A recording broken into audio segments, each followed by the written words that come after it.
বলছে। কি বলছেন? শুধু কাবা তৈরি হলো হবে না, মানুষকে ঘোষণা দিতে বলছেন। এর আগে ইব্রাহিম আলাইহিস সালাম একটা হিজরত করেছেন সন্তান জন্মের আগে। ইব্রাহিম আলাইহিস সালাম যখন আগুনে পোড়ানো হলো, আগুনে দেওয়া হলো, কুলনা ইয়া নারু কুনি বারদা ওয়া সালামান আলা ইব্রাহিম, ইব্রাহিমের আগুন তো ঠান্ডা হয়ে গেছে। ইব্রাহিম আলাইহিস সালামের বিভিন্ন কিতাবে বর্ণনা আসছে, তিনি পৃথিবীতে যতদিন ছিলেন সবচেয়ে ভালো সুন্দর জায়গা ছিল ওই 40 দিন। সুবহানাল্লাহ। ওই জায়গাটা ছিল কি? ওই 40 দিন সবচেয়ে ভালো জায়গা, উৎকৃষ্ট জায়গা ছিল। আল্লাহ এত শান্তিতে ওখানে রাখতেন। পয়গম্বর ইব্রাহিম আলাইহিস সালাম এরপরে যখন মানুষকে ডাকলেন আল্লাহর দিকে আসো, তারা আসলো না। না আসার কারণে তিনি ওয়াকালা ইন্নী যাহিবুন ইলা রাব্বি সায়াহদিন, আল্লাহ রাব্বুল আলামিনের কাছে তিনি বললেন, তাদের কওমকে বললেন, আমি আমার রবের দিকে মুখ ফিরালাম, ইন্নী যাহিবুন ইলা রাব্বি সায়াহদিন, আমাকে আমার আল্লাহ পথ দেখাবে। সুবহানাল্লাহ। কে পথ দেখাবে? এরপরে তিনি চলে গেলেন, তার কওমকে ছেড়ে বহু দূরে চলে গেলেন। আল্লাহ পাক যখন কাবা তৈরি করলেন ইব্রাহিমের মাধ্যমে, আল্লাহ পাক বলেন, তুমি ঘোষণা দাও, ওয়াআযিন ফিন-নাসি বিল-হাজ্জি ইয়াতুকা রিজালান ওয়া আলা কুল্লি দামির ইয়াতিনা মিন কুল্লি ফাজ্জিন আমিক। পয়গম্বর ইব্রাহিম আলাইহিস সালামকে আল্লাহ বলেন, ও ইব্রাহিম তুমি ঘোষণা দাও। ইব্রাহিম আলাইহিস সালাম আপনি ঘোষণা দেন, মানুষকে আহ্বান করে একটা ডাক দেন যে তোমরা এখানে হজ পালন করো। হজ পালন করবে তারা হেঁটে হেঁটে, অথবা পশুতে চড়ে তারা হজ পালন করতে আসবে, উঠে সাওয়ার করে হজ পালন করতে আসবে, অন্য যানবাহনে করে তারা হজ পালন করতে আসবে। সুবহানাল্লাহ। কে ঘোষণা দিতে বলছেন?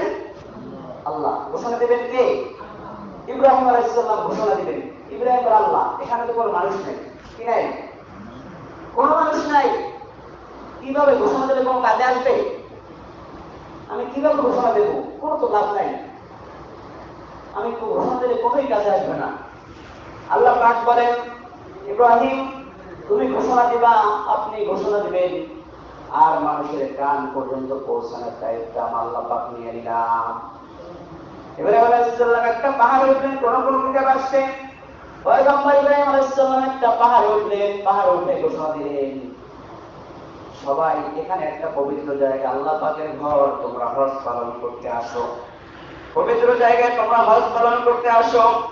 আল্লাহ পাকের এই ঘোষণার পরে ইব্রাহিমের মাধ্যমে প্রত্যেকটা মানুষের কানে কানে কনে পৌঁছে গেলেন, আল্লাহর এই ঘর কাবা পবিত্র জায়গা। সুবহানাল্লাহ। শুধু তাই নয়, ঘোষণা দেওয়ার পরে তখন থেকে নয় আজ পর্যন্ত যত মানুষ জন্মগ্রহণ করেছে সবার কর্ণে দুয়ারে আল্লাহ পাক পৌঁছে দিয়েছে। যাদের ভাগ্যে হজ নসিব হবে তারাই হজ করতে পারবে। সুবহানাল্লাহ। সুতরাং ঘোষণা হয়ে গেছে। কি ঘোষণা হয়েছে? হজ করার জন্য আল্লাহ নির্দেশ পালন হয়ে গেছে। এরপরে কেন আমরা এই আরাফা জায়গার নাম কি? কাবা আরাফা। আরাফাতের নাম কেন হলো? কয়েকটা ইতিহাস আছে, এর ভিতরে একমাত্র একটা ইতিহাস আছে। ইব্রাহিম আলাইহিস সালামকে জিবরাইলের মাধ্যমে, কির মাধ্যমে? জিবরাইলের মাধ্যমে এই আরাফাতে নিয়ে আসতে, হজ করার জন্য। কি করার জন্য? ইব্রাহিম আলাইহিস সালাম থেকে বললেন, আরাফা আমি চিনি। আরাফা শব্দের অর্থ আমি চেনা। শব্দের অর্থ কি? তিনি বললেন, আরাফা আমি এই জায়গা থেকে ইতিপূর্বে আমি আরেকবার আসছিলাম। আল্লাহ পাক সেই নামটাকে পছন্দ নিয়ে করে আরাফা রেখে দিয়েছেন। সুবহানাল্লাহ। আরাফা মানে আমি চিনি, এই জায়গা আমি চিনি, সেই থেকে আরাফা হয়ে গেল। মেরা ভাইয়েরা আমার, হজ কেন আল্লাহ পাক মানুষের উপর খরচ করেছে? এর অনেকগুলা কারণ রয়েছে। প্রথম কারণ হলো আল্লাহ পাক যা খুশি চাই মানুষ তাই করতে হয়। যা চাই সব করতে হবে, আল্লাহ যেটা চাবে। তার উপর কোনো কথা বলার অধিকার নাই, তার উপর কোনো কথা বলার সুযোগ নাই। এই কাবা শরীফ আল্লাহ পাক এমনি এমনি বানায় নাই। এই কাবার অনেক ইতিহাস আছে। এই কাবা নির্ধারণ করে অনেক পূর্বে আল্লাহ পাক নির্ধারণ করে দিচ্ছেন। এরপর আল্লাহ পাক মানুষের মাধ্যমে আজকে লক্ষ কোটি মানুষ, এমন কোনো সময় নাই এই কাবায় নামাজ হয় না। সুবহানাল্লাহ। জিকির আজকে হতেই থাকে, ঠিক কিনা? জিকির আজকে হতেই থাকে। আল্লাহ রাব্বুল আলামিন অন্য এক আয়াতে বর্ণনা করেছেন ফীহি আয়াতুম বাইয়িনাতুম মাকামু ইব্রাহিম। এটা এমন একটা প্লেস, এমন এক জায়গা, যে জায়গাটায় মাকাম ইব্রাহিম রয়েছে। শুধু যে একটা পাথর তা নয়, গত সপ্তাহে আমি আলোচনা করছিলাম, এটা একটা পাথর তা নয়, এখানে নিদর্শন রয়েছে। কি আছে? সাইন অফ প্রফেট ইব্রাহিম আলাইহিস সালাম। ইব্রাহিম আলাইহিস সালামের নিদর্শন আছে। কি নিদর্শন? দুইটা পায়ের ছাপ আল্লাহ পাক দিয়েছেন। সুবহানাল্লাহ। আজকে আমরা অনেক পাথরে হাঁটি, ছাপ করে, পাথরে ছাপ করে, আমরা হাঁটি পাথরে, আমরা চলাফেরা করি লোহার উপরে, আমরা চলাফেরা করি পাথরের উপরে, আমরা চলাফেরা করি বিভিন্ন জায়গায়, কিন্তু আমাদের কোনো ছাপ পড়ে না। আল্লাহ রাব্বুল আলামিন ইব্রাহিম আলাইহিস সালামের এই পাথরের ছাপটাকে দিয়েছেন, এটা নিদর্শন স্বরূপ বানায় দিয়েছেন। সুবহানাল্লাহ। ফীহি আয়াতুম বাইয়িনাতুম মাকামু ইব্রাহিম।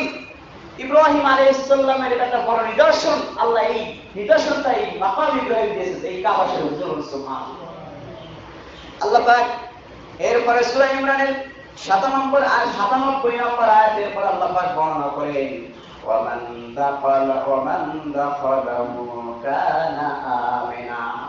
যে এখানে প্রবেশ করবে, whoever enter, যেখানে প্রবেশ করবে, এই shall be, সে সুবহানাল্লাহ, তার জন্য এটা এমন একটা জায়গা হবে, তার জন্য এই জায়গা নিরাপদ হয়ে যাবে।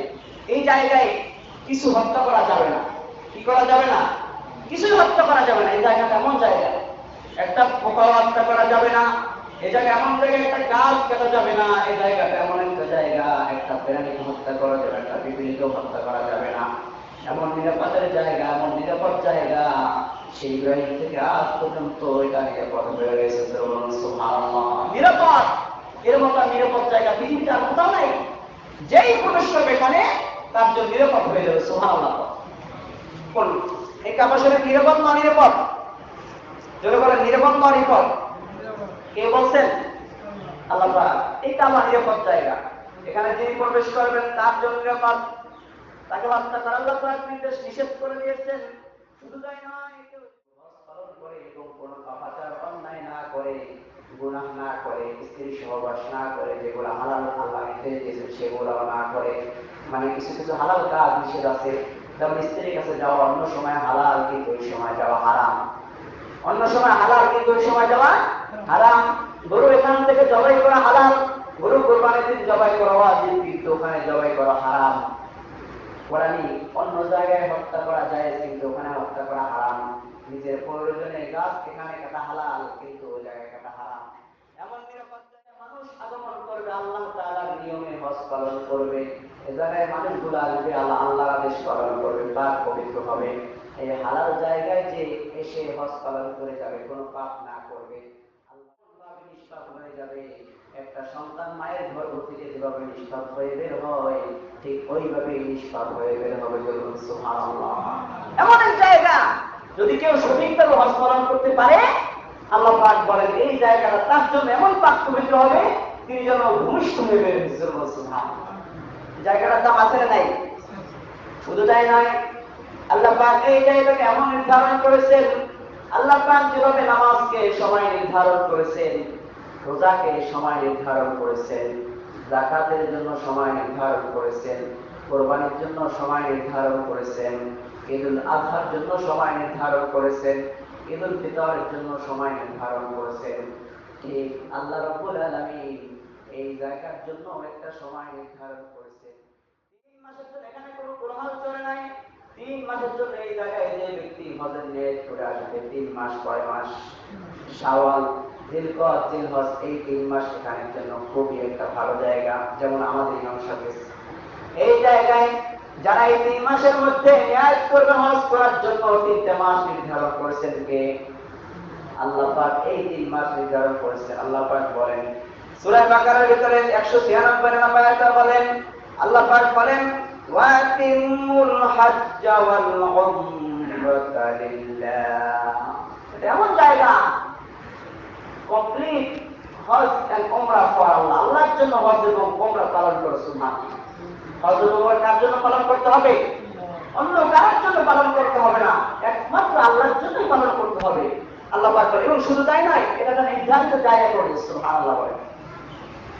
তোমরা অন্য কারো উদ্দেশ্যে যদি কেউ বাধ্য হবে, তোমরা হবে হবে না, শুধুই মাত্র তার জন্য করতে হবে।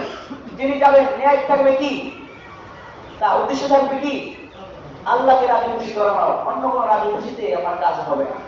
যদি কেউ আল্লাহকে রাজি খুশি করাতে পারে একবার, তিনি জান্নাতুল মাকামে চলে যাবে। আল্লাহ পাক বলেন, শুধু যে তোমরা হজ ওমরা পালন করবে এতটুকু ক্ষান্ত নয়, তোমাদের অনেক কাজ রয়েছে। কি রয়েছে?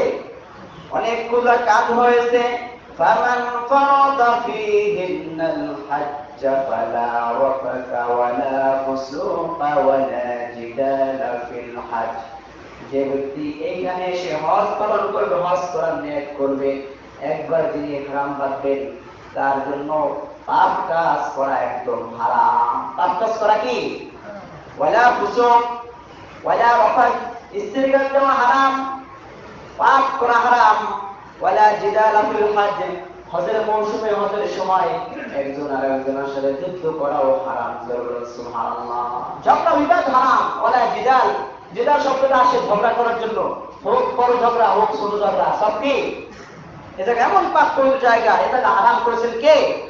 ওয়ামা তাফআলু মিন খাইরিন ইয়ালামুল্লাহ। আর যে ব্যক্তি আল্লাহর জন্য, যে ব্যক্তি ভালো কাজ করে, আল্লাহ তাআলা সব ভালো কাজের খবর রাখে, সবকিছু তিনি খবর রাখেন। সুতরাং যার ভিতরে হজের সম্পদ আছে, যার ভিতরে হজের টাকা আছে, তার উপরে হজ করা কি ফরজ।